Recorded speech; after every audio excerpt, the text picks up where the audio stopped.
शिवम सिंह है। तो आज हम लोग बात करेंगे सप्लीमेंटेशन के ऊपर। अगर आपने अभी तक मेरी तीनों वीडियोस को नहीं देखा है तो जाकर देखिए, उसमें आपको बहुत ज़्यादा इन्फॉर्मेटिव वीडियो नॉलेज मिलेगी। आपको काफ़ी ज़्यादा आपको हेल्प मिलेगी अपना बॉडी कंपोजिशन सुधारने में, डाइट सुधारने में, अपना रेस्ट सुधारने में काफ़ी ज़्यादा हेल्प मिलेगी आपको। तो ज़रूर से देखिए, आपके लिए बहुत हेल्पफुल वीडियोज़ हैं। ठीक, आज हम लोग बात करेंगे सप्लीमेंटेशन के ऊपर। सप्लीमेंट क्या होते हैं, किसको लेना चाहिए, नहीं लेना चाहिए, कितनी डोजेज होनी चाहिए, टाइमिंग क्या क्या होनी चाहिए, मिथ्स क्या है, बनता कैसे, सभी चीज़ों पे बात करेंगे आज हम लोग। अब देखते हैं हमारे पास कैटेगरीज क्या क्या हैं। सप्लीमेंटेशन में हमारे पास 3 कैटेगरीज आती है, मैक्रोन्यूट्रिएंट, माइक्रोन्यूट्रिएंट और एर्गोजेनिक एसिड। ठीक, मैक्रोन्यूट्रिएंट में हमारे पास आता है प्योर प्रोटीन।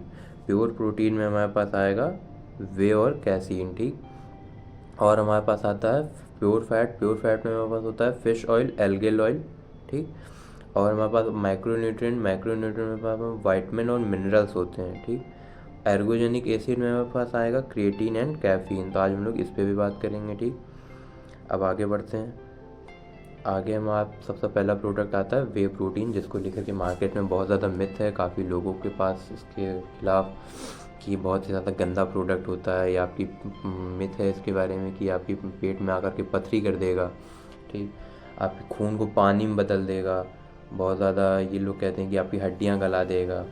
ठीक, आप किडनी लिवर सब डैमेज कर देता है ये वे प्रोटीन, मन नहीं लेना चाहिए। ये वो लोग बोलते हैं जो खुद मोटे होते हैं, जिन्हें कुछ भी नहीं पता कि वे प्रोटीन बनता कैसे है। ये उनका स्टेटमेंट होता है। अब देखते हैं वे प्रोटीन बनता कैसे है। वे प्रोटीन बनता है सिर्फ और सिर्फ दूध से। ठीक, आप किसी भी कंपनी की मैन्युफैक्चरिंग जगह पे जाकर देख सकते हैं। वे प्रोटीन उनकी डेयरी खुद की हैं, जैसे कि ऑन हो गया, ऑन की खुद की डेयरी है। वो अपनी डेयरी प्लांट से ही खुद दूध निकालते हैं और अपना वे प्रोटीन बनाते हैं। ठीक, वे प्रोटीन बनता दूध से। दूध जब फटता है तो जो पनीर अलग होता है और पानी अलग होता है। वो जो पानी होता है ना, वो होता है वे प्रोटीन। उसको बहुत ज़्यादा फ़िल्टर करना पड़ता है, तब जाके वे प्रोटीन उसमें से निकलता है। कोई सोचे कि मैं इस पानी को पी लूँ, मेरा वे प्रोटीन का गोल पूरा हो जाएगा, नहीं हो सकता, उस पानी से नहीं होगा। ठीक, वे प्रोटीन बनता दूध से। वे का जो वाटर होता है उसमें बहुत ज़्यादा हाई लैक्टोज होते हैं। लैक्टोज अगर सोचेंगे कि आप ये पानी पी करके आप अपना कर पाएंगे तो पचा नहीं पाएगी आपकी बॉडी, इतना ज़्यादा इसमें लैक्टोज होता है। अगर आप लैक्टोज इंटॉलरेंट नहीं है तो भी आपको दिक्कत करेगा, इतना ज़्यादा इसमें लैक्टोज होता है। उसमें जो फ़िल्टर होके आता है तो आता है वे कंसनट्रेट। ठीक, इसमें लैक्टोज थोड़ा कम हो जाता है और ये थोड़ा जल्दी डाइजेस्ट होता है पानी से। ठीक, डाइजेस्ट तो पानी भी होगा ही। उसके बाद आता है हमारा वे आइसोलेट। ठीक, वे आइसोलेट में लैक्टोज की मात्रा बहुत ज़्यादा कम कर दी जाती है और ये हमारी बॉडी में बहुत तेज़ी से डाइजेस्ट होता है। ठीक, उसके बाद हमारा आता है वे प्रोटीन हाइड्रोसलेट। ठीक, वे प्रोटीन हाइड्रोसाइड, और उसको हम लोग पेप्टाइड भी बोलते हैं। तो ये सबसे तेज़ डाइजेस्ट होता है, इसमें लैक्टोज की मात्रा ज़रा भी नहीं होती। सबसे ज़्यादा प्रीमियम प्रोटीन यही होता है। अब बात करते हैं हम लोग इसके मिथ्स के बारे में। मिथ क्या क्या है। मिथ ये होता है कि जैसे मैंने बता ही दिया इतिहास अभी कि पथरी बना देगा, खून पानी कर देगा, 3-3 साल तक आपकी बॉडी में स्टोर रहता है, किडनी लिवर डैमेज करेगा, हड्डियाँ गला देगा। ऐसे ऐसे बहुत सारे मिथ हैं लोगों के पास। आपके रिलेटिव्स आपको बहुत ज़्यादा मना करते हुए कि अरे वे प्रोटीन ले रहा है, इनका लड़का बर्बाद हो गया, वो हो गया, ये हो गया। ठीक, आपके घर वाले भी नहीं उन्हें भी नहीं पता होता वे प्रोटीन के बारे में ठीक से। तो उन्हें जो बाहर सुनते हैं वो लोग वैसा ही बताते हैं आपको भी। आप अगर सबसे ज़्यादा ट्रस्टिफाइड और सेफ प्रोडक्ट चाहते हैं तो आप FSSAI का जो जिस पे लोगो होता है वो वाला प्रोटीन आप परचेज़ कर सकते हैं। काफ़ी ज़्यादा सेफ़ होता है ये, इनकी वजह से ये लोग उसको टेस्ट करके तभी मार्केट में उतारते हैं। ठीक, GMP हो गया, तो ये GMP जो होता है ये भी काफ़ी ज़्यादा टेस्टेड होता है। ये भी अपने साथ जितने भी प्रोटीन्स आते हैं उनका बहुत अच्छे से टेस्ट करते हैं। ठीक, तीनों लेवल की टेस्टिंग करने के बाद ये लोग मार्केट में उतरने देते हैं। फिर आता है हमारा NSF भी काफ़ी ज़्यादा ट्रस्टिफाइड एजेंसी है। ये भी सारे प्रोटीन्स को अच्छे से एक बार टेस्ट करता है तब मार्केट में उतारती है। और लैब्राडोर ये भी वही है। ओके, और आपको देखना है कि अगर आपका वे प्रोटीन जो है मंगाया वो आपने ओरिजिनल है कि नहीं। तो उसमें आपको कई बार QR कोड उसके अंदर वे प्रोटीन के अंदर पड़ा हुआ मिल जाता है। QR कोड का एक स्क्रैच करने के लिए, स्कैन करने के लिए एक छोटा सा पेपर टाइप का मिलता है। ठीक, और बार कोड भी पड़ा कई बार मिल जाता है। अब अगर वो दोनों पड़ा है तो आपका 110% आपका जो वे प्रोटीन है नेचुरल है और मतलब लोकल नहीं है। कहीं जहाँ से बन के आया, जिस कंपनी से आया वो कंपनी से ही डायरेक्ट आया। ठीक, कहीं बीच में उसके साथ कोई धांधली नहीं की गई है। ये 2 अच्छे तरीके होते हैं आप अगर आपको अपना वे प्रोटीन जाँच पता करना है कि मेरा वे प्रोटीन सही है कि नहीं। और वे प्रोटीन बनता किन किन चीज़ों से, इसमें होता है प्रिजर्वेटिव्स पड़े होते हैं, बल्किंग एजेंट पड़ा होता है, फ्लेवर पड़ा होता है, ठीक। और ये 3 चीज़ों से बनता है, ठीक। अगर आप फर्स्ट क्वालिटी देखते हैं तो मतलब जो पहला होता है तो वो होता है वे प्रोटीन कंसनट्रेट। इसमें होता है 80% आपकी बॉडी डाइजेस्ट कर लेती है, ठीक। वे प्रोटीन जो आइसोलेट होता है वो आपकी बॉडी 90% डाइजेस्ट कर लेती है, काफ़ी ज़्यादा मतलब इसकी क्वालिटी वे प्रोटीन कंसनट्रेट से अच्छी होती है आइसोलेट की। आइसोलेट से भी ज़्यादा अच्छी होती है हाइड्रोलाइसाइड की, ठीक। वे प्रोटीन हाइड्रोलाइसाइड ये 90% आपकी बॉडी डाइजेस्ट तो कर लेती है, बहुत जल्दी डाइजेस्ट होता है ये हाइड्रोलाइसाइड, पेप्टाइड इसको कहते हैं।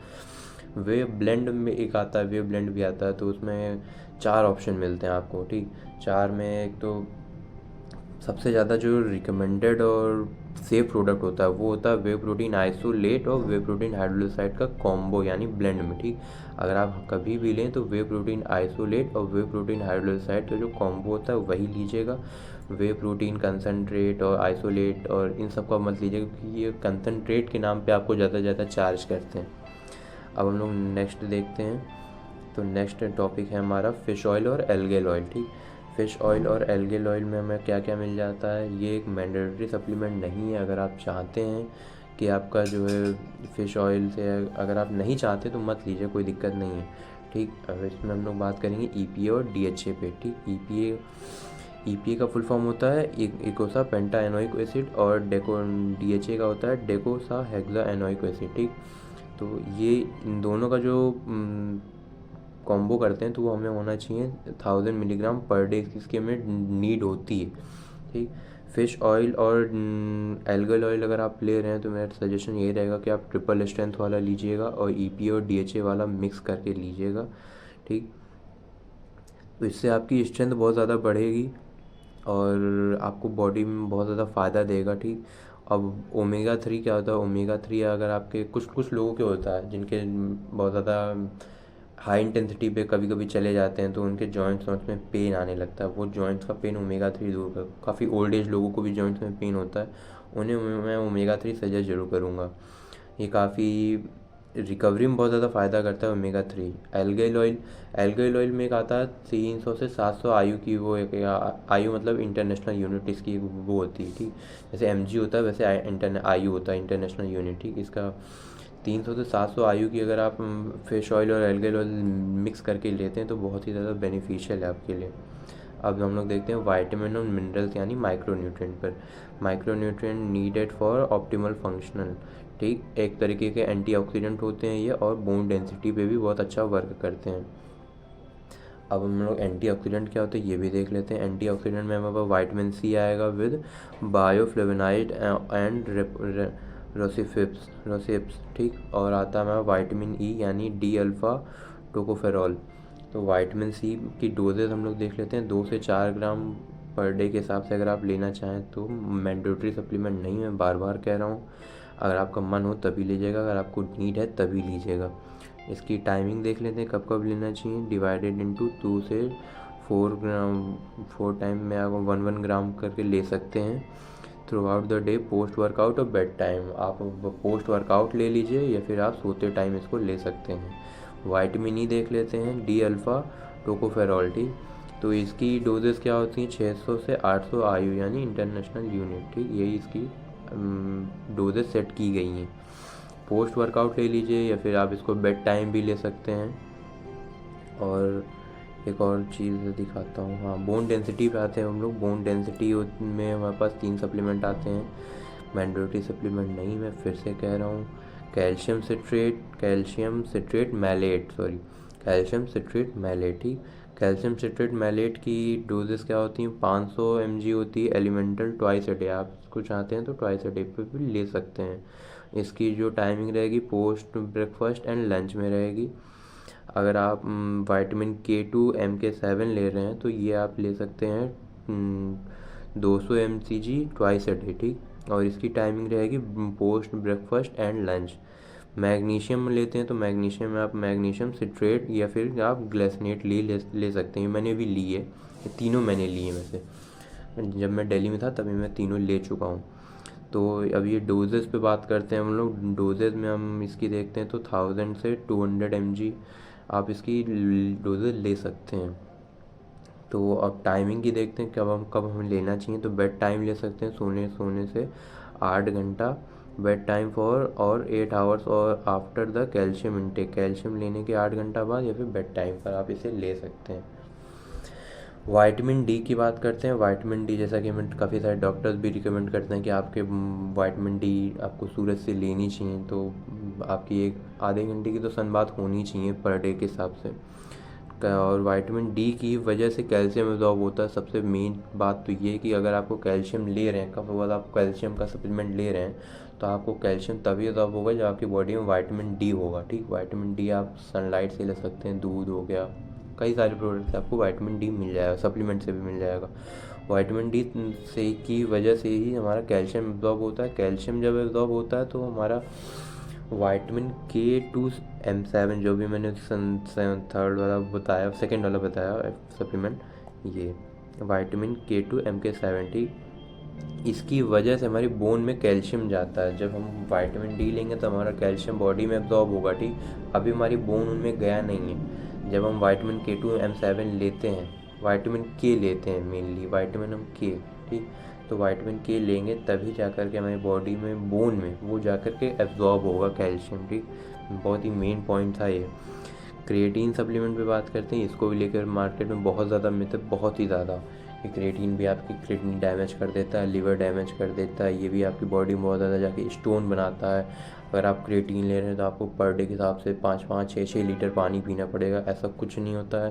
क्रिएटिन अगर आप ले रहे हैं तो आपको नॉर्मल जितना वाटर इनटेक है आप उतना ही रखिए, ऐसी कोई बात नहीं है। अगर आप वाटर तो सबसे अच्छी बात है, वाटर ज़्यादा पीना चाहिए। ठीक, जब तक आप पानी ज़्यादा नहीं पिएंगे आपकी बॉडी खाना नहीं पचा पाएगी। आपकी बॉडी को खाना पचाने के लिए वाटर बहुत ज़्यादा नीड करता है। जिम वालों के लिए खासकर वाटर उन्हें बहुत ज़्यादा चाहिए होता है, क्योंकि उनकी डाइट को पचाने में उनकी एक तो बहुत ज़्यादा डाइट होती है प्रोटीन वाली, प्रोटीन मील उनके डाइट में बहुत ज़्यादा इन्वॉल्व होती है, तो उसको पचाने के लिए वाटर बहुत ही ज़्यादा हेल्पफुल होता है। ठीक, क्रिएटिन करता क्या है, इम्प्रूव स्ट्रेंथ फ्रॉम परफॉर्मेंस। ठीक, आपकी स्ट्रेंथ परफॉर्मेंस को क्रिएटिन बढ़ाता है, यानी आपके जो भी आप वर्कआउट करते हैं उसमें आपको बहुत ज़्यादा एज देता है। ठीक, क्रिएटिन आपकी बॉडी में, मसल में वाटर होल्ड करता है। ठीक, तब आप क्रिएटिन लेने से थोड़े बड़े दिखते हैं। ठीक, और क्रिएटिन की एक, हाँ, क्रिएटिन अगर आपको लेना है तो आप क्रिएटिन मोनोहाइड्रेट लीजिए, बहुत ही ज़्यादा सेफ और टेस्टेड और सबसे ज़्यादा स्टडी क्रिएटिन मोनोहाइड्रेट पर ही हुई हैं। क्रिएटिन मोनोहाइड्रेट और वो वाला कौन सा, माइक्रोनाइज्ड वाला। ठीक, तो ये करता क्या है, आपकी क्रिएटिन आपकी बॉडी में जा करके एटीपी लेवल को बढ़ाएगा। एटीपी क्या होता है, एडेनोसिन ट्राइफॉस्फेट, और एटीपी सीपी सिस्टम को बढ़ा देता है, एडेनोसिन ट्राइफॉस्फेट को बढ़ा देगा। और क्रिएटिन फॉस्फेट लेने से आपका जब एटीपी लेवल हाई हो जाएगा तब आप कोई भी काम करिए, चाहे आप कोई वर्कआउट करिए, स्पोर्ट्स पर्सन हैं, जिम जाते हैं, पावर लिफ्टर हैं, कोई स्पोर्ट्स खेलते हैं, रनर हैं, स्प्रिंटर हैं, कुछ भी हैं, आपकी परफॉर्मेंस में बहुत ही ज़्यादा सुधार होगा, आपकी परफॉर्मेंस बहुत ही ज़्यादा हाई जाएगी। ठीक, अल्फ़ा, अगर आपको क्रिएटिन लेना है तो हाँ, क्रिएटिन की डोजेस पे बात करते हैं। क्रिएटिन की लोडिंग फेज़ पर अगर आपको क्रिएटिन के रिज़ल्ट बहुत ही जल्दी से जल्दी चाहिए तो आपको क्रिएटिन को लोडिंग फेज़ पे लेना चाहिए स्टार्टिंग में। तो क्रिएटिन को लेना कैसे है, क्रिएटिन पहली बात तो आपकी बॉडी खुद बनाती है। ठीक, आपकी लीवर से ही क्रिएटिन, आपकी बॉडी में खुद क्रिएटिन बनता है। अगर आप क्रिएटिन उस पर से और दे देंगे तो आपकी बॉडी को तो कम काम करना पड़ेगा ना क्रिएटिन बनाने के लिए, और आपका क्रिएटिन का जो स्टोर है वो काफ़ी ज़्यादा फुल रहेगा, तो आपकी बॉडी अच्छे से वर्क कर पाएगी, कोई भी आप एनर्जेटिक हमेशा फील करेंगे। अब क्रिएटिन का लोडिंग वीक देखते हैं हम लोग कैसे होता है। लोडिंग वीक 1 में अगर आप बात करेंगे तो आपको 20 ग्राम पर डे के हिसाब से क्रिएटिन लेना होता है। ठीक, 10-10 ग्राम में 2 बार डिवाइड करके लेना होता है। 10 ग्राम क्रिएटिन प्लस वाटर प्लस 600 से 1200 mg अल्फ़ा लिपोइक एसिड। ठीक, अल्फ़ा लिपोइक एसिड क्या होता है ये भी दिखा देता हूँ। और लेना कब है, ये ऑन वेट ट्रेनिंग डेज, अगर आप वेट ट्रेनिंग कर रहे हैं तो एम्प्टी स्टमच आप 10 ग्राम ले लीजिए, पोस्ट वर्कआउट आप 10 ग्राम ले लीजिए, तो आपका हो गया 20 ग्राम। अगर आप वेट ट्रेनिंग नहीं करते हैं, आप कार्डियो कर रहे हैं, कार्डियो डेज में या फिर रेस्ट डेज में अभी आप एम्प्टी स्टमच 10 ग्राम ले लीजिए 8 आवर्स अपार्ट। ठीक, सोने से 10 ग्राम उधर ले सकते हैं। फिर अभी मैंने कहा ना ALA, अल्फा लिपोइक एसिड, तो अल्फा लिपोइक एसिड होता क्या है, ठीक, ये भी दिखा देता हूँ। Alpha lipoic acid is an antioxidant. ये पहली बात तो एक एंटीऑक्सीडेंट होता है, कोई भी हार्मफुल सब्सटेंस नहीं है ये। That is made naturally in the body, हमारी बॉडी में खुद बनता है। And also found in foods, खुद कई सारे फूड्स में पाया जाता है। फूड्स में it is use to break down the carbohydrate to make energy. Carbohydrate जब टूटेगा तो आपकी एनर्जी बनेगी। और ये ALA जो है आपकी बॉडी में कार्बोहाइड्रेट को ब्रेक डाउन करके आपकी बॉडी में एनर्जी बनाने में मदद करता है, ठीक। अल्फा लिपोइक एसिड पाया किस में जाता है ये भी देख लेते हैं। Alpha lipoic acid can be eaten in food such as red meat, red meat में मिलता है, कैरेट्स में मिलता है, बीटरूट में मिलेगा, बीट्स में मिलेगा, स्पिनच में मिलेगा, ब्रोकली में मिलेगा, पोटैटोज़ में मिलेगा, ठीक। कई सारे प्रोडक्ट, कई सारे फूड्स में आपको अल्फा लिपोइक एसिड मिलता है, ठीक। तो it might provide protection to the brain and also be helpful in creating certain liver disease, ठीक। आपके ब्रेन को काफ़ी ज़्यादा प्रोटेक्शन प्रोवाइड करता है, आपकी लिवर डिजीज़ को बचाता है, आपकी लिवर को डिजीज़ होने से बचाता है अल्फा लिपोइक एसिड। अब हम लोग वीक 2 की बात करते हैं, यानी लोडिंग वीक 2 में आते हैं हम लोग। दूसरे हफ्ते से हमारा क्रिएटिन की डोजेस क्या रहेंगी वो देखना है। पहले हफ्ते में तो हमें पर डे 20-20 ग्राम के हिसाब से क्रिएटिन इंटेक करना है। दूसरे हफ्ते में कितना इंटेक करना है ये भी देख लेते हैं। टोटल आपको 10 ग्राम क्रिएटिन लेना है पहले हफ्ते में, दूसरे हफ्ते में। और इसको लेना कैसे है, वाटर के साथ लेना है। फिर से वही 600 से 1200 mg आपका अल्फा लिपोइक एसिड रहेगा। वेट ट्रेनिंग डेज में आप पोस्ट वर्कआउट में 10 ग्राम ले लीजिए। कार्डियो और रेस्ट डेज में एम्प्टी स्टमक आप 10 ग्राम ले सकते हैं। बहुत ही ज़्यादा बेनिफिट करेगा। और आप क्रिएटिन को लेकर के मैं बता दे रहा हूँ, क्रिएटिन को आप जब भी आपको लेना हो तो आप हमेशा उसको पोस्ट वर्कआउट मील में ही ले। पोस्ट वर्कआउट जब भी आप जिम से आएँ तो आप अपना क्रिएटिन इंटेक करें, ठीक। कभी भी जिम जाने से पहले या फिर सोने टाइम, किसी भी टाइम नहीं, पोस्ट वर्कआउट, ठीक। पोस्ट वर्कआउट में आपको बहुत ज़्यादा बेनिफिट करेगा क्रिएटिन। और सेकेंड वीक में आपको कितना लेना है, सिर्फ और सिर्फ 10 ग्राम। अब हम लोग देखते हैं थर्ड वीक यानी मेंटेनेंस पे। अब हमारा सही, जैसे ही हमारा सेकेंड वीक खत्म होगा हम क्रिएटिन की नॉर्मल डोज पे धीरे धीरे आ जाएंगे। इससे होगा कि ये भी लास्ट में बताऊंगा। क्रिएटिन हमको थर्ड वीक में कितना लेना है, सिर्फ और सिर्फ 5 ग्राम लेना है। क्रिएटिन 5 ग्राम लेना है पानी के साथ। 600 से 1200 mg आपका ALA रहेगा, अल्फा लिपोइक एसिड। और वेट ट्रेनिंग में आपको 5 ग्राम पोस्ट वर्कआउट लेना है। कार्डियो और रेस्ट डेज में एम्प्टी स्टमक आपको 5 ग्राम लेना है। क्रिएटिन अगर आप इस तरह लोडिंग फेज़ में चलाएंगे, लोडिंग फेज़ में चलाने से अगर आप बिगिनर हैं तो आपकी बॉडी में बहुत ज़्यादा फ़ायदे तुरंत इमीडिएटली देगा क्रिएटिन, ठीक। लॉन्ग टाइम तक बनाए रखेगा। क्या करेगा, क्रिएटिन आपने पहले वीक से 20 ग्राम लेना स्टार्ट किया वीक 1 में, लोडिंग फेज़ वीक 1 में, ठीक। लोडिंग फेज़ में जब वीक 1 में आपने 20 ग्राम पर डे के हिसाब से एक हफ्ते तक क्रिएटिन चलाया तो क्रिएटिन आपकी ATP CP सिस्टम को एकदम फुल कर देगा। जैसे ही वो फुल हो जाएगा, धीरे धीरे फुल हो जाएगा, ठीक। फिर आपको उसकी डोजेज धीरे धीरे सेकेंड वीक से कम करनी है। 10 ग्राम पे आना है। 10 ग्राम से थर्ड वीक से आपको 5 ग्राम पे आ जाना है। फिर आपको 5 ग्राम पर एकदम रेगुलर 5 ग्राम क्रिएटिन ही चलाना है। कभी भी उसकी डोजेज हाई नहीं करनी। कभी कभी आप अपने वर्कआउट के हिसाब से कर सकते हैं, तो कोई दिक्कत नहीं है, लेकिन फिर आपको 5 ग्राम की डोजेज पर हमेशा चलाना है क्रिएटिन। इससे क्या होगा कि आपकी बॉडी में सबसे जल्दी रिजल्ट दिखने लगेंगे क्रिएटिन अगर आप लोडिंग फेज़ पे लेंगे, ठीक। नहीं, अगर आपको लोडिंग फेज़ पे नहीं लेना है कि नहीं है मेरा क्रिएटिन तो यार मुझे लंबे समय तक चलाना है, इस तरह नहीं कर सकता मैं, तो आप क्रिएटिन 5-5 ग्राम पर डे के हिसाब से ले सकते हैं। इसमें कोई दिक्कत की बात नहीं है। अगर आप लोडिंग फेज़ पे लेंगे तो आपको रिजल्ट बहुत जल्दी दिखना स्टार्ट हो जाएंगे। मेनली आप मान लीजिए कि चौथे से 5वें दिन से आपको रिजल्ट लोडिंग फेज़ में आपको दिखने लगे, ठीक। चौथे से 5वें दिन यानी आपको चौथे दिन से आपको रिज़ल्ट अच्छे दिखने मिल लेंगे। तो अगर आप लोडिंग फेज़ पे चलाते हो तो उसका ये बहुत फ़ायदा है कि आपको रिज़ल्ट जल्दी मिलता है। और आप नहीं चलाएंगे लोडिंग फेज़ पे तो कोई दिक्कत की बात नहीं, आपको रिज़ल्ट वैसे भी 1 महीने बाद से 1 महीने के अंदर उसमें भी आपको दिखने लगेगा 5-5 ग्राम के अंदर, ठीक। अब हमारा हमारा नया सप्लीमेंट है कैफ़ीन। कैफ़ीन क्या होता है, कैफ़ीन एक the most common nervous system stimulant, ठीक। कैफ़ीन के बात करते हैं कि हमें लेना कैसे। कैफ़ीन क्या करता है, हमें बॉडी के नर्वस सिस्टम को काफ़ी ज़्यादा अलर्ट कर देता है, ठीक। हमारे CNS को बहुत ज़्यादा अलर्ट कर देता है कि यार कुछ अब बहुत ज़्यादा इंटेंस होने वाला है मेरे साथ, ठीक। तो अगर आप कैफ़ीन अगर आप लेते हैं तो एक पैकेट लेते होंगे, वो 2 रुपये वाला जो पाउच आता है वो काफ़ी लोग लेते हैं, मैं भी लेता हूँ वाला क्रिएटिन। अगर आप कैफ़ीन अगर आप वो वाला पाउच लेते हैं 2 रुपये वाला, तो उसमें आपको 12 mg आपको कैफ़ीन मिल जाता है। दो पैक लेंगे तो आपको 24 ग्राम मिल जाएगा, 3 पैकेट लेंगे तो आपको 36 ग्राम मिल जाएगा। एक आती है एस्पेरो करके एक, ठीक, एस्पेरो भी एक कैफ़ीन का ही एक सप्लीमेंट, ठीक, एस्पेरो आता है एक एस्पेरो। तो अगर आप वो ले रहे हैं तो आप वो उसको ले लीजिए एनर्जी ड्रिंक के साथ। वो एनर्जी ड्रिंक के साथ ये फ़ायदा करेगा कि आपको 75 mg तक आपको उससे एस्पेरो और एनर्जी ड्रिंक से आपको 75 mg तक आपको कैफ़ीन मिल जाएगा। तो यानी बहुत ज़्यादा कैफ़ीन होता है ये। एक आता है ड्राई पाउडर के फॉर्म में, तो वो उसकी एक टैबलेट बनती है। टैबलेट जो होती है वो होती है कैफ़ीन की एनहाइड्रोस, ठीक, कैफ़ीन की एक टैबलेट होती है एनहाइड्रोस, वो होती है 200 mg की, बहुत ज़्यादा हार्ड होती है टैबलेट ये। और अगर आप ये ले रहे हैं तो प्लीज़ 2 से ज़्यादा मत लीजिएगा एक दिन में, यानी हो जाएगा आपका 400 mg पर डे के हिसाब से। तो बहुत ही ज़्यादा एडिक्टिव नहीं होना है किसी भी चीज़ का, किसी भी चीज़ का एडिक्टिव कभी नहीं होना चाहिए। अगर आप इतनी कैफ़ीन पर डे के हिसाब से लेने लगेंगे ना, तो यह कैफ़ीन फिर आप जितना ज़्यादा कैफ़ीन इंटेक बढ़ाते जाएंगे तो फिर आपको वो उतना और कम लगने लगेगा। बढ़ा रहे हैं आप, आपकी बॉडी एडिक्टिव होगी उन चीज़ों की। तो आप सपोज़ आपकी टैबलेट ले रहे हैं तो आप कभी भी एक पाउच, 1 रुपये वाला 2 रुपये वाला वो कैफ़ीन का पाउच ले लेंगे तो आपको कोई भी फ़ायदा ही नहीं करेगा, आपको लगेगा नहीं कि आपकी बॉडी के अंदर कुछ गया भी है, आप उस चीज़ के एडिक्टिव हो जाएंगे। तो कभी भी इस चीज़ का एडिक्टिव नहीं होना चाहिए, कैफ़ीन लेना चाहिए, कभी कभी लीजिए। जब आपका हाई इंटेंसिटी पे वर्कआउट हो तो बिल्कुल लीजिए कैफ़ीन। अगर आप पर डे के हिसाब से भी ले रहे हैं तो पर डे एक लाइट अमाउंट में छोटा सा अमाउंट रखिए, तब वो कैफ़ीन लीजिए।